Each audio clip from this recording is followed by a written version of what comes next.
तो स्टूडेंट्स, हम अभी potential due to a uniformly charge ring पढ़ रहे थे।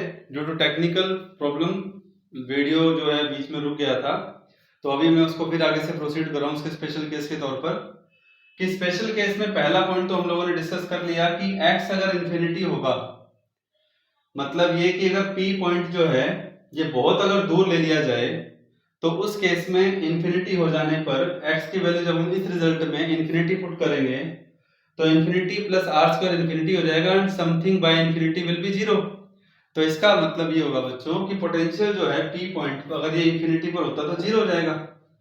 ठीक है, वो तो हम सब जानते ही हैं कि जब इंफिनिटी पर हो जाए, बहुत ज्यादा डिस्टेंस पर हो जाए, तो चार्ज का इफेक्ट कहाँ रहेगा? वहां पे जीरो। इसी तरह से x इक्वल टू जीरो है तो at the centre of the ring, zero कब होगा? मतलब जब आप इस p पॉइंट को सेंटर ऑफ द रिंग पर ले आएंगे तो x इक्वल टू जीरो हो जाएगा। फिर वहां पे पुट करेंगे x की वैल्यू जीरो, देन जीरो हो जाएगा आर स्क्वायर, आर स्क्वायर का रूट क्या आएगा? r, तो that's why simply k cube by r। तो यानी कि हम कह सकते हैं कि एक ये सिंपल पॉइंट चार्ज की तरह इसका जो रिजल्ट है वो आएगा।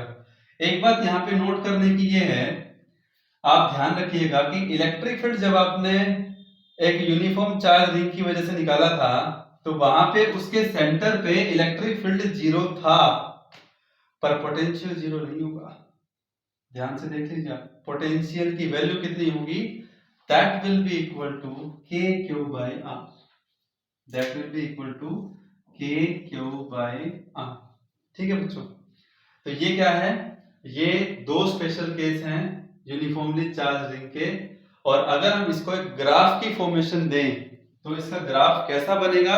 नोट कीजिएगा कि अगर हम v वर्सेस ग्राफ r जो ग्राफ अगर लें, v यहां पर और r मतलब x जो वेरिएबल हमारे पास है, चाहे वो राइट में हो चाहे वो लेफ्ट में x की हम बात कर रहे हो, तो अगर हम v वर्सेस x की बात करें तो देखें तो सेंटर पे जो ये पोटेंशियल है तो ये मैक्सिमम भी है क्या नहीं? ये मैक्सिमम भी है।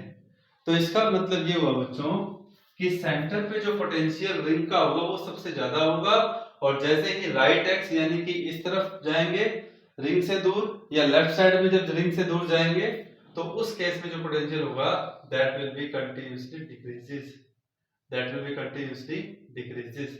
तो this is the graphical presentation of the electric potential due to a uniformly charge ring. तो मैं बल्कि ये कहूंगा V मैक्सिमम हेयर, और जिसकी वैल्यू कितनी है? K Q by R।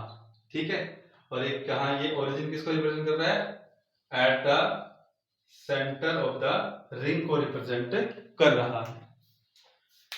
चलिए, तो ये तो था मेथड, फर्स्ट मेथड जिससे हमने पोटेंशियल को फाइंड आउट किया। लेकिन जब रिंग कंप्लीट ना हो, हाफ हो, 1/4 हो या 3/4 हो, उस केस में अगर पोटेंशियल निकालना आ जाए तो उसके लिए मेथड 2 ज्यादा कारगर साबित होगा। तो चलिए अब हम मेथड 2 की बात करते हैं, सेकंड। हालांकि फर्स्ट मेथड को भी आप सोल्व कर सकते हैं, लेकिन सेकंड मेथड को आप जो है जनरली कंप्लीट रिंग के लिए भी, हाफ के लिए भी, 1/4 के लिए भी, 3/4 के लिए, कितना ही पार्ट हो उसके लिए आप कैन जो है कंसीडर कर सकते हैं। ठीक है बच्चों, तो चलिए अब हम बात करते हैं इसी रिंग के पॉइंट P पर पोटेंशियल निकालेंगे, ठीक है ना, लेकिन किससे? मेथड 2 से। तो सेकंड मेथड क्या है बच्चों? चलिए आइए इस पर फोकस करते हैं। मेथड 2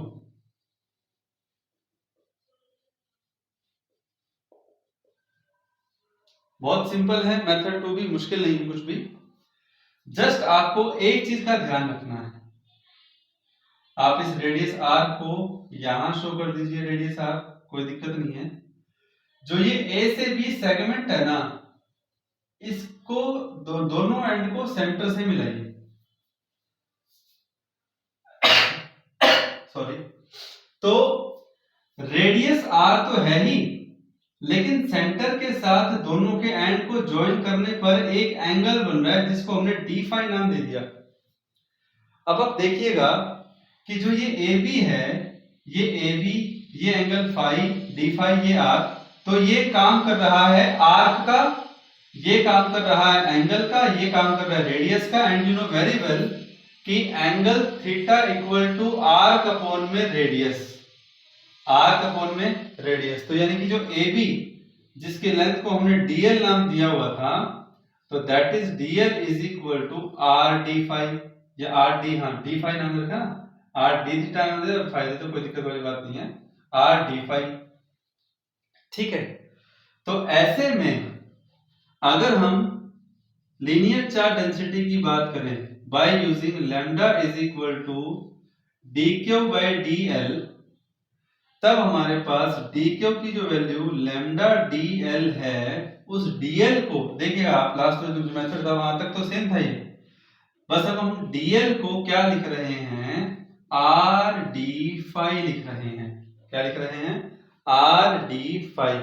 अब सेम एज इट इज है, सेम प्रोसीजर है क्या, सो पोटेंशियल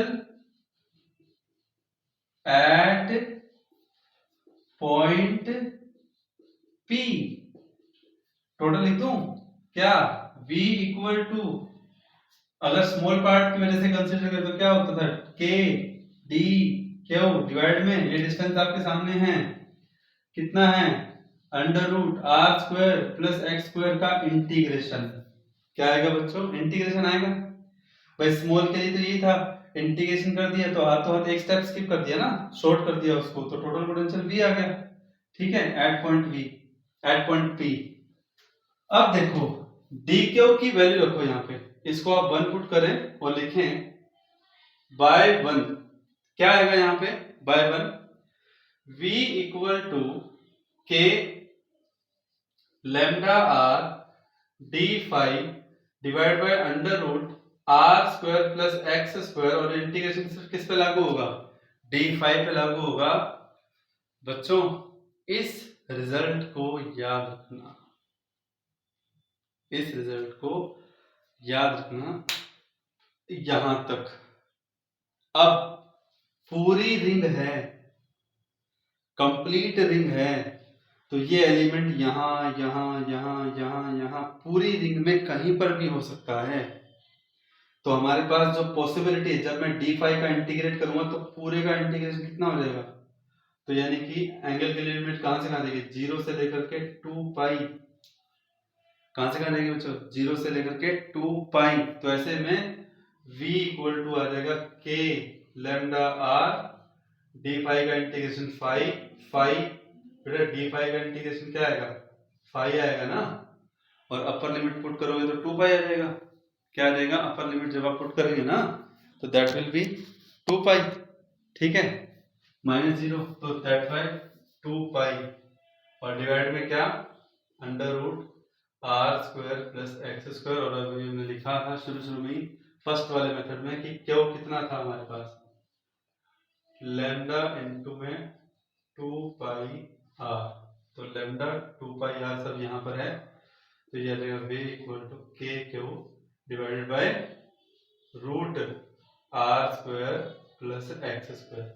तो देखिए बच्चों P पॉइंट पर वही पोटेंशियल आ रहा है, फर्स्ट वाले मेथड से भी वही था, सेकंड मेथड से भी वही था, लेकिन ठीक है पूरी रिंग में रिजल्ट सेम आ गए।